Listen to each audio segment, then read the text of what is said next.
Taga saan ka ba? Dito po, Ano, ano ka dito? teacher po. Teacher? Ba't may radyo ka? Sa school po namin. Ano ka, security ng ano? Sa ano po sa school po namin, Pang? para po sa ano naman sa school namin. O teacher ka tapos wala kang helmet. Sorry po. Paano naman natin tuturuan ang ating mga estudyante kung ganun?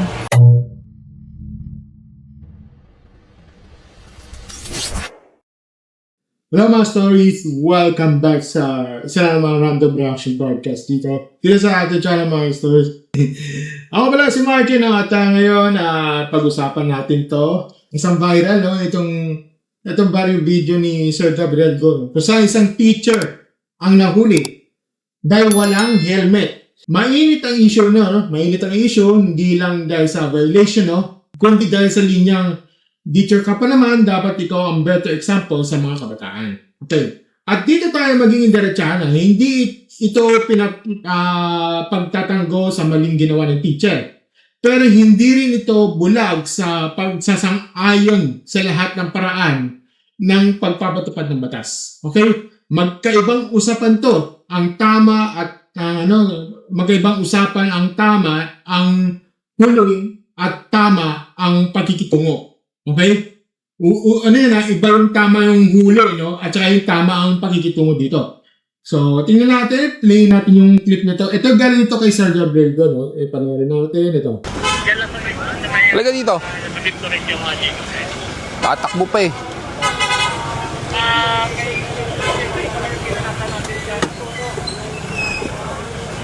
Taga saan ka ba? Dito po, Ano ka dito? teacher po. Teacher? Ba't may radyo ka? Sa school po namin. Ano ka, security ng ano? Sa ano po sa school po namin, Pang? para po sa ano naman sa school namin. O teacher ka tapos wala kang helmet. Teka lang may teacher, may radyo. Hindi ko dinidismiss yung may radyo ng isang teacher. Pero, nakakapagtaka lang. Pero anyway, tuloy. Paano naman natin tuturuan ang ating mga estudyante kung ganun? O RCR na rin po.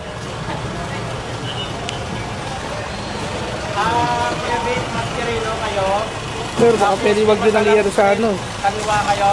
Sa ano nyo, naka-update teacher. Blurred ka naman eh. Huwag ka na lang magpapakilala ng pangalan mo. Dapat inisip nyo muna yan bago kayo gumawa ng mali. Beles! Isa lang Kuya Vic, isa lang yung tow truck natin para ano. No helmet. Copy. Sige. Ipatawag mo yung skog ng Baklaran. Wala. Dumaan kami ng laser eh. Sa ano? Malinis yung ano ng Baklaran din. Pwede po yan sa Bayad Center. Bayad center. Opo, pwede. Magkano pong 1.5 po sir. 1.5, no helmet. Sa PAOP. Okay. So, yun lang naman, hindi na argumentado, hindi na lang yung sinurrender, parang kumbaga, parang, hindi naman surrender. Binigay lang yung ORCR, tsaka yung lisensya for, ititicket yun, this very good yun. Okay. Ngayon, yun yung, dito tayo dadako sa mga comment section. Pero, but before that, bibigyan ko ng reactions dito sa opinion. Unang-una, mga stories, no? Mali ang teacher, period. Okay? Mali ang teacher. Okay? Period. Walang helmet. Violation yon. Hindi excuse ang malapit lang. Papasok lang sa school o teacher naman ako. Okay? Kapag nasa motor ka, basic na obligasyon na magsuot ng helmet. Hindi na technically safety ito. Batas ito. Okay? Responsibilidad ito. Kung totoo man yung mga pagtatangkang umiwas o tumakas, mas lalong mali yun. Okay? Kaya linawin natin agad. Walang pagtatanggol dito sa paglabag. Okay? Pangalawang punto, tama yung hinuli. Pero hindi ibig sabihin tama rin yung buong asal sa framing ng nanghuli. Diyan nagkakamali ang maraming tao. Akala nila kapag may nahuling violator, automatic pwede mo nang sabihin kahit paano gusto, kahit paano mo gusto, no? I-frame kahit paano mo gusto. At i-post kahit kailan mo gusto. Hindi ganun kasimple yun, okay? Ang trabaho ng magpapatupad ng batas ay magpapatupad ng batas, okay? Hindi gumawa ng morality show, okay? Pangatlo, yung linyang teacher commandment, may tama at merong mali dito, okay? Tama, dahil guro ng more responsibility, magandang ehemplo sa mga estudyante, no? Hindi pwedeng sabihin tao lang din kami para pakasya ng accountability kapag teacher ka.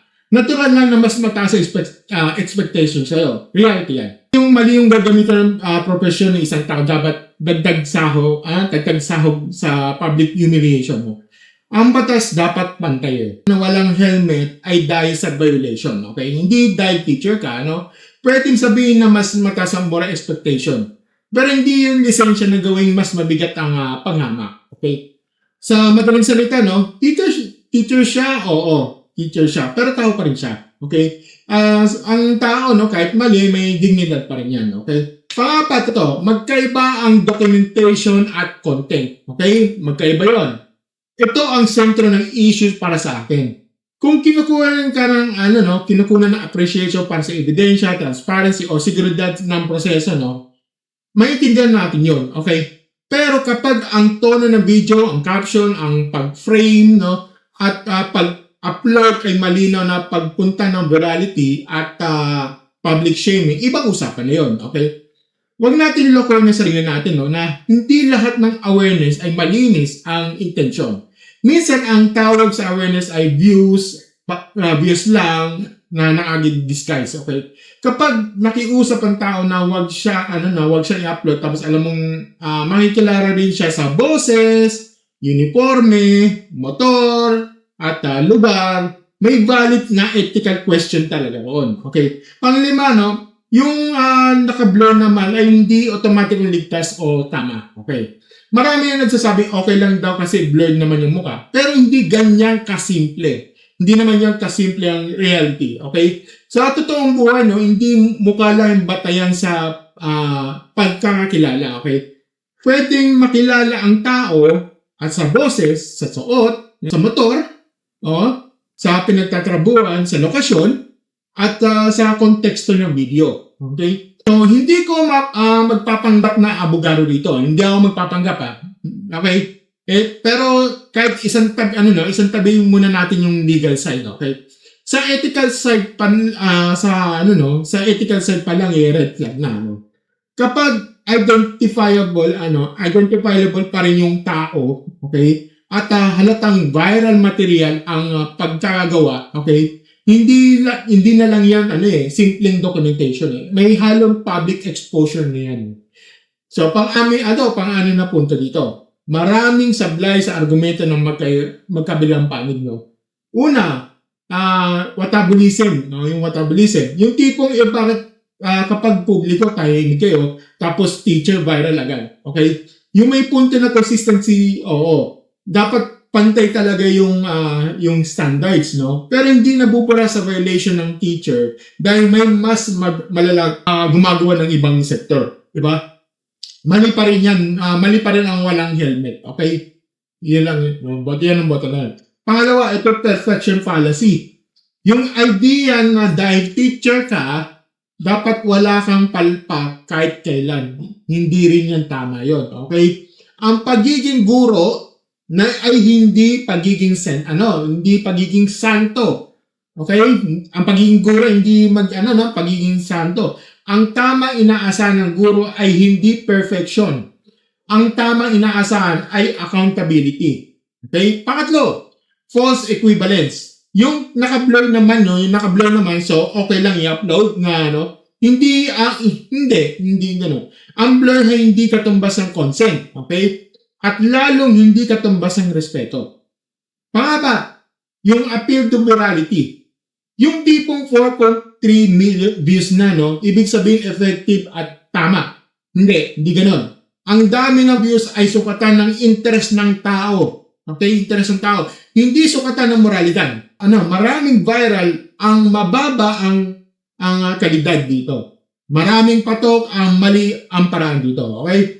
So, ito pang pito, ito medyo pragmatic tayo dito. Ano ba talaga ang mas epektibo para sa lipunan? Simple lang. Huliin ang violator, tigitan, i-report kung kailangan para sa proseso, ipaalala ang batas, di ba? Turuan ng publiko tungkol sa road safety, di ba? Tapos doon matatapos ang goal. Pero kapag dinagdagan mo ang public shaming, sarcastic framing, and virality, mawawala ang focus.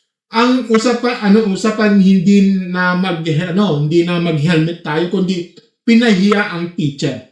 Okay? Imbes na ang edukasyon ang laman dito drama at ang panlipunan ang napapala.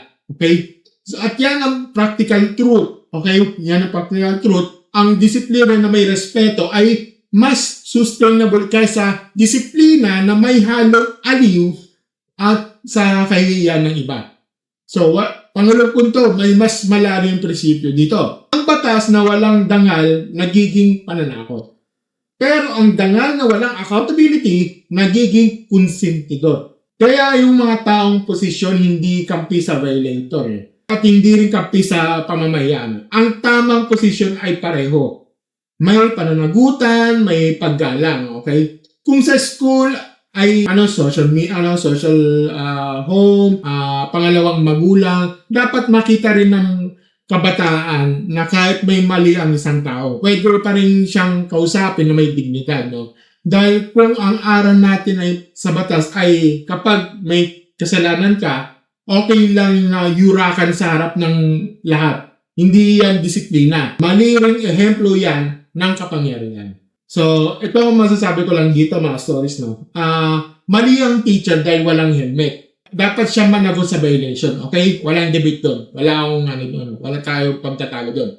Pero ito rin ang malinaw kasi dito.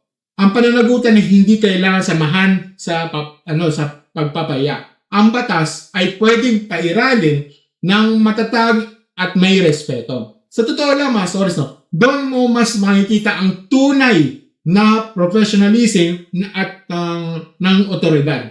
Hindi sa lakas ng boses, kundi sa linang ng proseso at sa paggalang sa dignidad ng tao. Teacher man o hindi, pare-pareho dapat ang batas. Teacher man o hindi, pare-pareho din dapat ang respeto. Panagutin na mali, pero wag natin gawing content ang pagkatao ng isang tao para lang kumita ng virality. Okay. Ito, diretso na tayo Unang-una, ang pansamantalang pag-alis ni Sir Gabriel Go ay hindi ibig sabihin na tama na ang teacher na walang helmet. Maling-mali pa rin ang pagmumotor na walang helmet. Kahit teacher ka, kahit empleyado ka, kahit official ka, o ordinary rider ka lang. Violation pa rin yun. Okay? Hindi nabubura ang traffic violation dahil lang na-call out ang enforcer.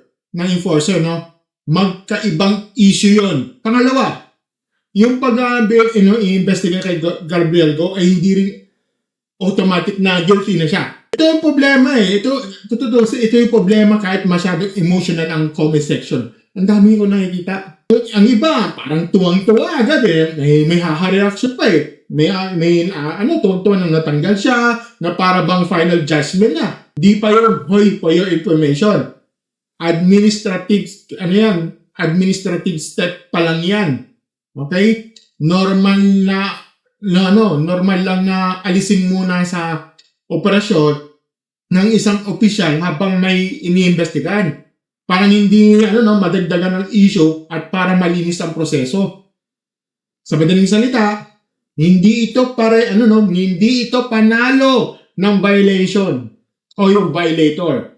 At hindi rin ito final conviction ng enforcer. Due process ito. Pangatlo, pwedeng sabay yung totoo sa dalawang bagay.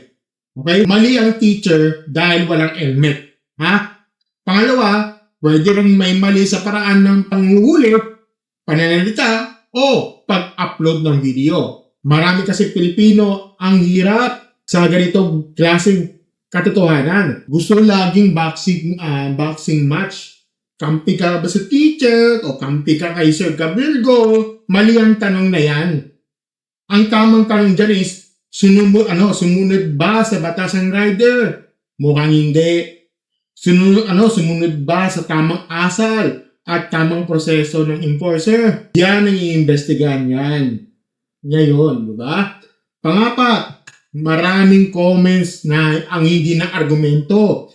Puro emotional lang. Kapag sinabihan ni Sir Gabriel Go na hambog, kalbo, abusado, kung ano-anong personal ng atake, hindi yan argumento. Ad hominem na yan. Kapag sinabi ng iba na ipagtatanggol nyo ang mali, lahat ng kinikwestiyon sa asal ng enforcer, troman naman yan. Binabaluktot ang punto ng ng kabila. Kasi ang totoo mga stories, pwedeng batikusin ang public shaming na hindi kinokonsinte ang violator. Okay? At pwede ring suportahan ng traffic enforcement nang hindi sinasamba ang kahit kilos ng enforcer. Panglima, naiintindihan ko kung bakit ka nalulungkot sa comments, no, na parang kinokonsinte ang mga kamote na yan. Punto ka ron. Delikado talaga kapag ang ending ng diskusyon ay parang okay lang lumabag kasi maangas yung enforcer para ma-turn off tayo sa batas. Mali yun. Kapag ang tao ay nawala ng focus sa violation dahil sa distract na personalidad ng huli, masisira ang kultura ng disiplina. Pero ito rin katapat ng katotohanan. Delikado rin kapag iniisip ng enforcer o yung supporters niya na dahil tama ang huli, automatic tama na lahat ang paraan. Hindi dahil guilty ang nahuli, lusot na ang tamang asal ng humuhuli. Hindi dahil may violation, pwede mo nang gawing content ang tao. Hindi dahil public servant ka, exempted ka na sa professionalism. Pang-anim, kung gusto natin ng tunay na disiplina sa kalsada, hindi sapat ang takot. Kailangan din ng legitimacy. Ang otoridad, hindi lang dapat malakas. Dapat may pagpipigil. Ang batas dapat hindi lang dapat may dapat patas. At ang enforcement hindi lang dapat visible, dapat credible. Kapag ang dating ng panghuhuli ay performance imbis na public service, doon pumapasok ang backlash. Nawawala ang focus sa road safety, napupunta sa yabang, tono, at content creation. At yan ang practical problem. Imbis na matuto ang publiko, mga hati-hati lalo. Pangpito, ang mahalagang leksyon dito para sa MMDA at sa lahat ng enforcement agencies. Kung totoo ang internal policy o expectation na dapat maayos ang paggamit ng video habang on duty, dapat malinaw yan at pantay ang pagpapatupad. Okay? Kung para sa documentation ang video, gamitin sa documentation. Kung para sa transparency, maging maingat sa privacy at sa dignity. Kapag hinaluan mo ng social media persona ang law enforcement, nagkakaroon ng conflict on purpose. Okay? Ang trabaho ng enforcer ay magpatupad ng batas. Ang trabaho ng content creator ay maghanap ng engagement. Kapag nagsama yan at nang walang malinaw na boundary, doon nagsisimula ang gulo. Pangwalo, huwag din nating i-romanticize ang pagiging teacher. Parang gawing exemption card. Ang dami nakikita ko yan. New unlock teacher card.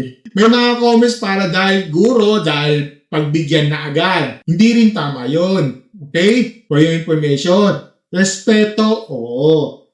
Exemption, hindi. No one. Okay? Ang guro ay dapat igalang. Pero, hindi dapat gawin above the law. Okay? Sa totoo lang, mas mabigat nga ang obligasyon niya maging ehemplo. Pero ito rin yung kapalit dito, mga stories. Kung mas mataas ang expectation sa guro, dapat mas mataas din ang expectations natin sa public servant. Pareho lang dapat ang standard, accountable, pero may dignidad. Mga stories, ito lang masasabi ko dito. Ang pansamantalang pag-alis ni Sir Gabriel Go ay hindi pagkapanalo sa mga pasaway sa kalsada. At hindi rin ito dapat gawing dahilan para i-celebrate ang pagkadapa ng isang tao. Administrative process ito. Investigasyon ito. At sa isang maayos na sistema, tama lang na parehong sinusuri ang violator at ang enforcer. Mali ang teacher dahil walang helmet. Okay? Posibleng may maririn sa asal, framing, o pag-upload ng video. At kung parehong may mali, parehong dapat may pananagutan. Yan ang mature posisyon. Hindi pro kamote, hindi rin pro yabang, kundi pro batas, pro due process, at pro dignidad. Sa huli, ang gusto natin mangyari ay simple lang. Sumunod ang motorista, maging professional ang enforcer, at huwag gawing aliwan ang kapangyarihan. Kung gusto mo, pwede rin kitang gawan ng ganito. Di ba? Yun lang mga stories. Okay? Yun lang. So, okay si Mikey, no? Ito, Mikey Story Random Reaction Podcast, no? #RDI. Pero mga stories, anong sa trip nyo rito, no? Sapat na ba ang accountability kahit walang public upload? O kailangan talagang, gawing viral para matuto ang iba? Comment daw pero siguraduhin natin may logic at may respeto ang diskusyon, okay? Kung gusto nyo mga ganitong diretsa reaction, comment tayo sa mga may usapin dito sa social media. Don't forget to like, share, subscribe sa ating channel, and click the notification button sa ating baba. O lahat, paano pa nakaka-500 tayo, no? Meron tayong yung membership plan, may membership plan tayo. Meron tayong 3 plans, meron pa Stories Night, meron tayong Secret Stories, at saka Dark Stories. So, kung gusto niyo ng early uploads, refresh nyo, subscribe na lang kayo sa Stories Night dito, para kayo ang magiging kauna-una makapanood dito sa video nito. Yun lang mga stories. As always, mga stories. Thank you and have a good night, stories. Bye!